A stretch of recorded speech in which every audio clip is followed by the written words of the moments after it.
Καλώς ορίσατε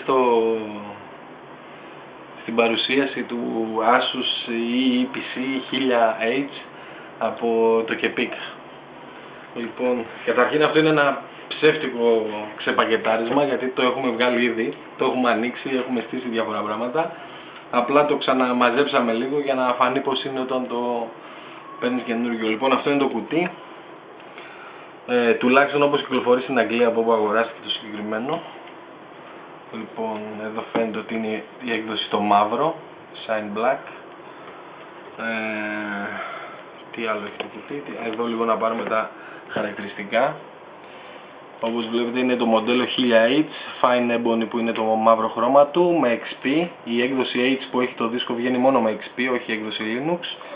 80 GB δίσκο, 1 GB DDR2 μνήμη, ο Atom της Intel σαν επεξεργαστή στα 1,6. Wi-Fi σε B, G και N έκδοση,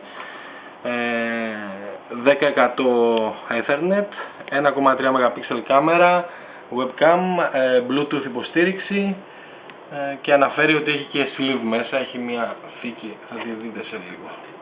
Λοιπόν, αυτό είναι το κουτί, δεν έχει τίποτα να δείξουμε, να το ανοίξουμε, δεν έχει κανένα νόημα. Λοιπόν, εδώ μέσα διάφορες ζελατίνες μόνο έχουν μείνει μέσα. Δεν έχει τίποτα να δει ιδιαίτερα. Λοιπόν, ας το βάλουμε στην άκρη. Λοιπόν, να αρχίσουμε από το φορτιστή.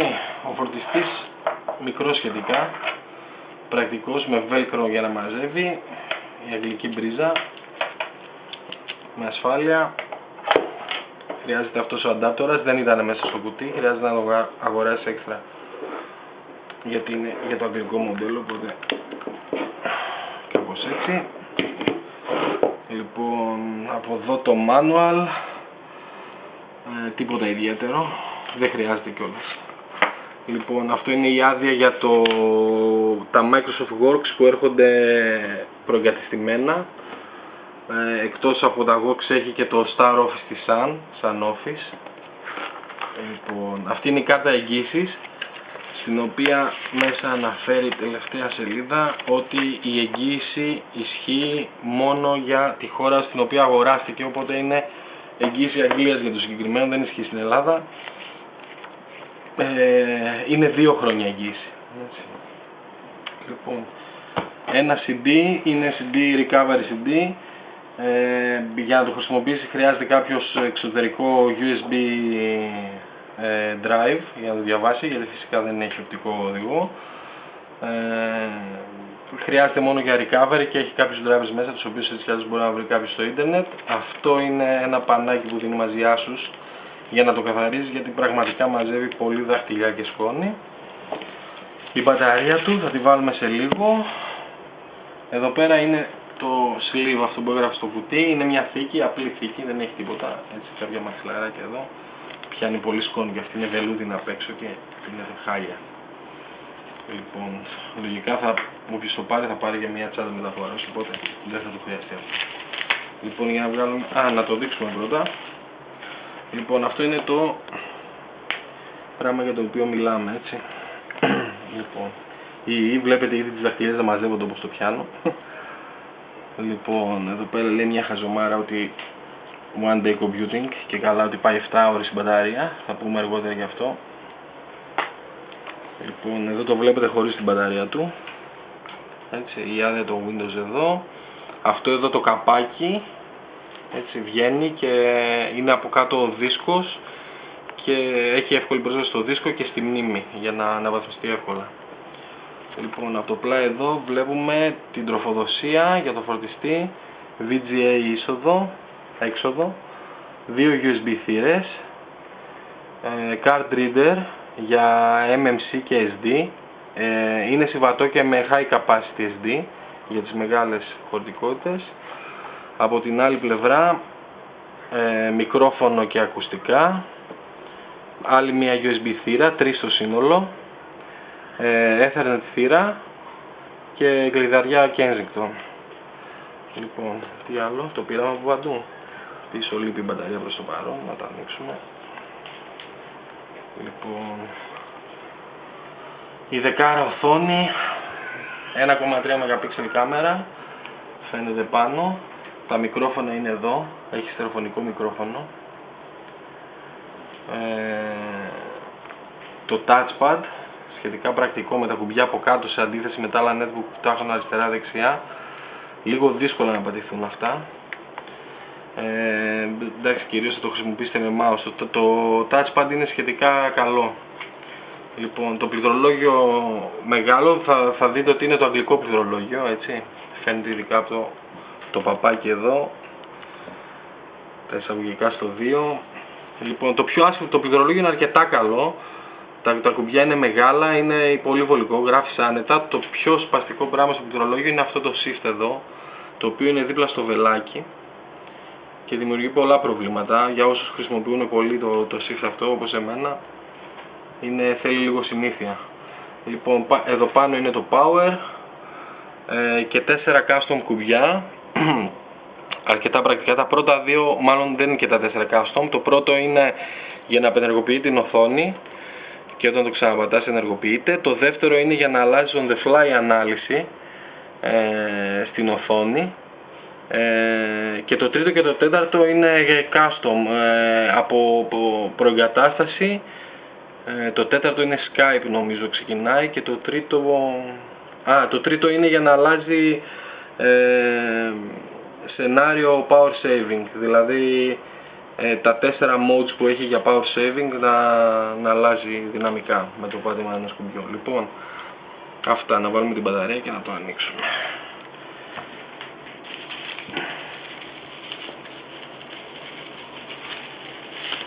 Λοιπόν,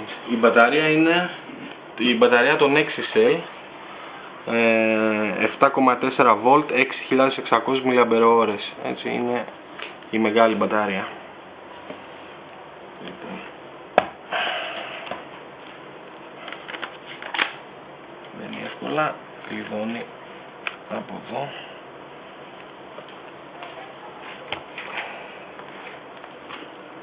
Και τώρα θα το ανοίξουμε. Φυσικά δεν είναι η πρώτη φορά που ανοίγει, έτσι το είπαμε αυτό. Λοιπόν, αυτό ήταν το power. Εδώ πέρα τα λαμπάκια δείχνουν, το πρώτο δείχνει τώρα ότι είναι στην μπαταρία, ότι είναι powered on, και επειδή είναι πράσινο σημαίνει ότι είναι στην μπαταρία. Άμα ήταν στο φορτιστή θα ήταν κόκκινο. Το δεύτερο δείχνει πόσο φορτισμένη είναι η μπαταρία αναλόγως το ρυθμό που αναβοσβήνει. Όσο πιο γρήγορα αναβοσβήνει, τόσο πιο λίγη μπαταρία έχει. Όταν είναι μόνιμα αναμένο είναι φορτισμένο πλήρως. Τώρα εμείς το έχουμε κάνει αρκετή χρήση, είναι κάπου στα μισά νομίζω η μπαταρία. Λοιπόν, το τρίτο φυσικά είναι ο δίσκος, δείχνει, και το τέταρτο είναι ένδειξη ότι είναι ανοιχτό το ασύρματο δίκτυο, στο οποίο τώρα αυτό θα συνδεθεί και αυτόματα. Εδώ υπάρχουν τα αυτοκόλλητα, ότι είναι ο Atom, ότι έχει Windows XP και ότι τα ηχεία είναι sound, τα οποία ηχεία είναι από κάτω, δεν τα έδειξα με αυτά. Τα στερεοφωνικά ηχεία είναι εδώ και εδώ και είναι σχετικά δυνατά. Δεν ξέρω αν ακούστηκε τώρα το Skype που συνδέθηκε. Λοιπόν, τι θα δείξουμε από εδώ.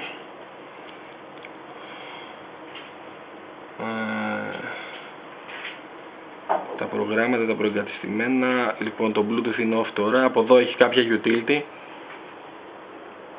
Όπως βλέπετε το wireless LAN είναι ανοιχτό, υπάρχει επιλογή να το απενεργοποιήσω. Το Bluetooth είναι απενεργοποιημένο και μπορώ να το ενεργοποιήσω, και η κάμερα είναι ενεργοποιημένη επίσης.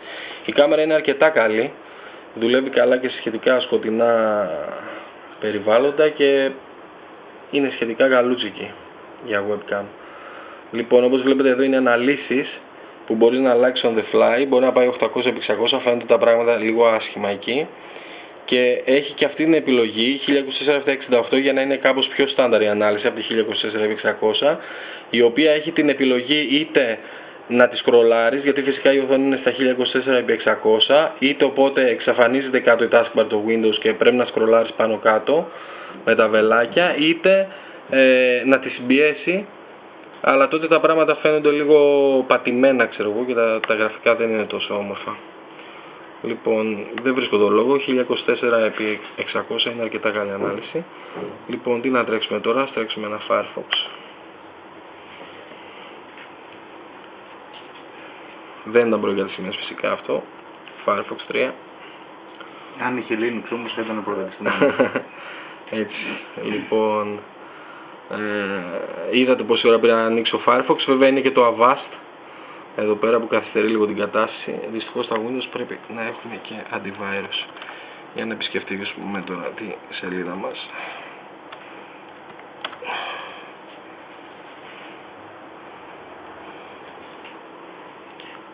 Το Kepic που έχει ένα αρκετά φαρδί template είναι ένα παράδειγμα από site το οποίο δεν εμφανίζεται τόσο καλά, χρειάζεται να σκρολάρεις οριζόντια για να το δεις όλο, εντάξει δεν ενοχλεί τόσο πολύ.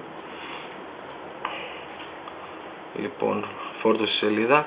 Λοιπόν, ένα καλό πράγμα να δείξουμε τώρα είναι το multitouch που υποστηρίζει το touchpad. Με τα δύο δάχτυλα μπορείς να σκρολάρεις όπως με τη ροδέλα του ποντικού. Έτσι. Είναι αρκετά πρακτικό για κάποιον που χρησιμοποιεί το touchpad.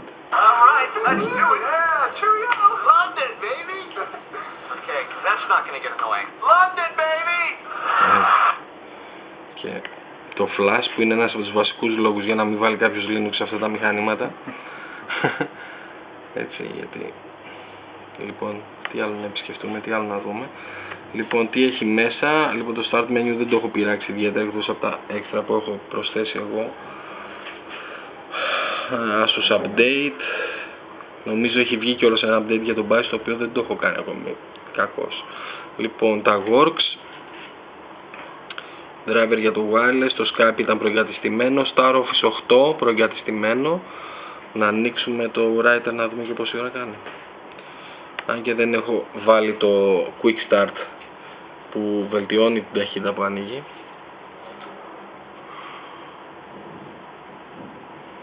Σχετικά βαρύ, όπως και το OpenOffice.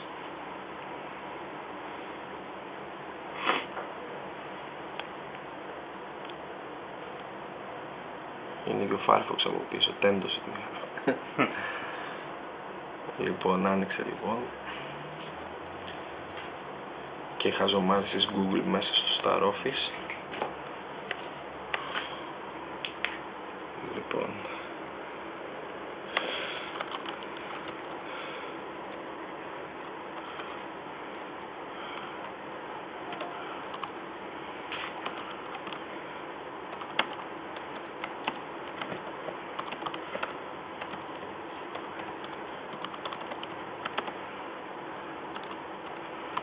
όπως φαίνεται με δυσκολεύει το δεξί shift για να κάνω κεφαλαία.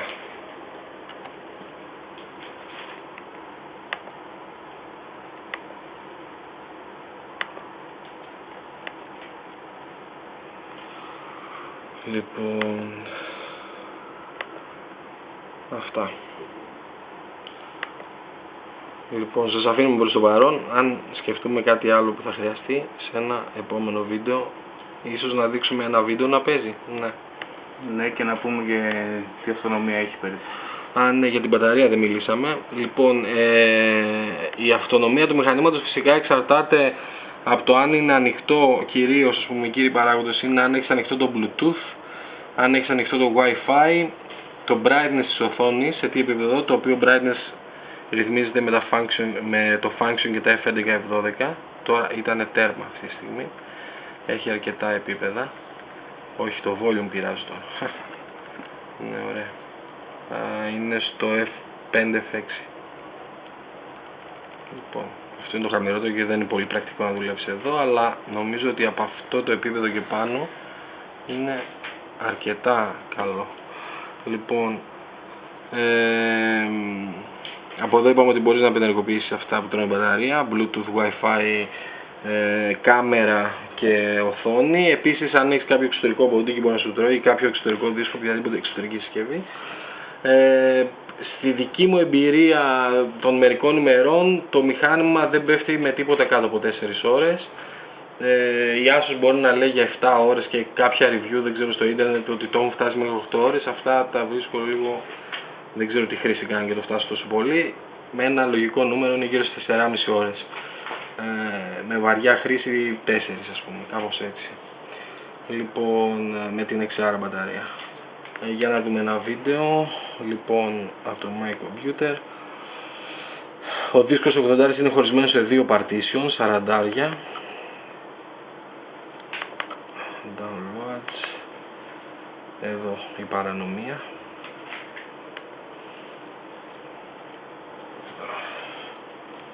Media Player Classic. Με το K-Lite Codec Pack.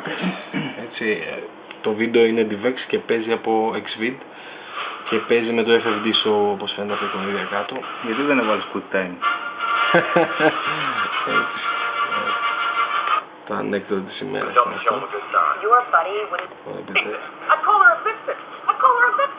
Λοιπόν, το brightness νομίζω είναι μια χαρά. Η ταινία φαίνεται πολύ, δεν ξέρω πώς φαίνεται από την κάμερα, αλλά σε μένα εδώ φαίνεται πολύ ωραία. Δεν ξέρω να το αυξάνω. Και χειρότερο νομίζω γίνεται όταν το αυξάνεις. Εδώ νομίζω είναι λίγο. Η ένταση είναι στο τέρμα, μπορώ να πω ότι είναι αρκετά καλά. Δεν ξέρω αν... Όχι, είναι τέρμα και αυτό.